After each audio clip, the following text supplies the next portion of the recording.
خود مختاری، عزت، غیرت، تنظیم، اتحاد، یقین، اپنی زمینی اور نظریاتی سرحدوں کی حفاظت، دوسروں کی خود مختاری اور سرحدوں کا احترام اور بقائے باہمی پر ایمان، یہ سب کچھ ہمارا ورثہ ہے، ہماری پہچان ہے، یہ قائد اعظم محمد علی جناح کی تعلیمات ہیں، یہی ہماری قومی اساس اور زندہ رہنے کا چلن ہے، کیونکہ ہم پاکستان ہیں اور ہم ہی پاک فوج ہیں۔ ہم دوستوں کے دوست ہیں، عزت دیتے ہیں تو عزت کرواتے بھی ہیں، دشمنی نہ کرتے ہیں، نہ کسی کو کرنے دیتے ہیں، لیکن کوئی خود دشمنی کرنا چاہے تو اس کو مایوس بھی نہیں کرتے، کسی کو چھیڑنے کے بالکل قائل نہیں، یقین نہیں رکھتے، لیکن اگر کوئی چھیڑے تو اس کو چھوڑنے کے بھی ہم قائل نہیں۔ ہم نہ شام ہیں، نہ عراق ہیں، نہ ہندوستان ہے، نہ افغانستان ہے، اور نہ ہی کوئی یمن یا لبنان ہے۔ ہم پاکستان ہیں اور ہم ہی پاک فوج ہیں۔ ایران سے ہم نے کبھی لڑائی نہیں کی، کبھی اس کا برا نہیں چاہا، پوری دنیا ایران کے خلاف، لیکن ہم نے اس کو ہمیشہ دوست کہا۔ پوری دنیا کی طرف سے اس پر تجارتی پابندیاں، لیکن ہم نے اس سے تجارت کی۔ پوری دنیا اس کو دہشت گرد کہے، لیکن ہم نے کبھی اس کا برا نہیں چاہا۔ لیکن عجیب بات ہے کہ اسی ایران نے بیٹھے بٹھائے شرارت کی، بلا وجہ اور بلا اشتعال حملہ کیا۔ ایران نے ہماری خود مختاری کی خلاف ورزی کی، ہماری فضائی حدود کو پامال کیا، اور پھر حملے سے حاصل بھی کیا کیا؟ نہتے اور معصوم بچوں کا نقصان۔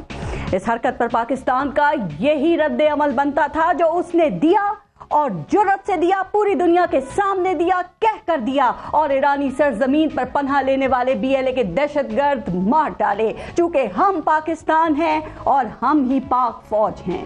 ویسے ایران اور ہمارے تعلقات بالکل ایسے نہیں تھے کہ وہ پاکستان سے بات نہ کر سکے۔ اگر اس کو شبہ تھا کہ کوئی مطلوب دہشت گرد پاکستان میں ہے تو مل کر برادرانہ اور مشترکہ آپریشن سے اس کا خاتمہ ہو سکتا تھا، ایسے عناصر کو جڑ سے اکھاڑ پھینکا جا سکتا تھا، لیکن ایران نے دوستی اور سنجیدہ راستہ لینے کے بجائے شرارتی راستہ اختیار کیا۔ ایک ایٹمی ملک اور دنیا کی مضبوط، قابل اور بہادر فوج رکھنے والے پاکستان کو شام اور عراق سمجھ کر شرارت کی کوشش کی، تو ہم نے بھی بتا دیا پھر کہ ہم پاکستان ہیں اور ہم ہی پاک فوج ہیں۔ 4 سال پہلے کچھ اسی طرح کی شرارت ہندوستان نے بھی کرنے کی کوشش کی تھی۔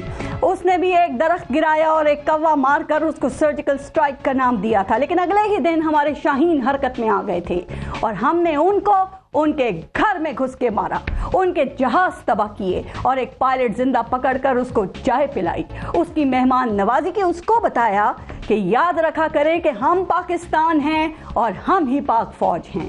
ایران کی طرف سے شرارت پر پاکستان میں ہی کچھ گمراہ کن عناصر نے پروپیگنڈا کیا، پاک آرمی کے خلاف مہم چلائی، آوازیں کسی اور لطیفہ بازی کی، لیکن آرمی کے جوابی حملے سے ان کو بھی پتا چل گیا کہ ہم پاکستان ہیں اور ہم ہی پاک فوج ہیں۔ اور اس بہترین اور ٹارگیٹڈ جواب کے بعد آج پاکستان نے ایران کے ساتھ تناؤ ختم کرنے کا ایک دانشمندانہ فیصلہ بھی کیا ہے۔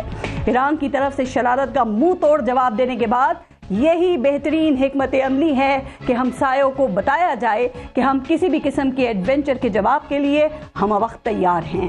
آج کے فیصلے کے بعد بھی خطے اور دنیا کے لیے یہی پیغام ہے کہ ہم پاکستان ہیں اور ہم ہی پاک فوج ہے۔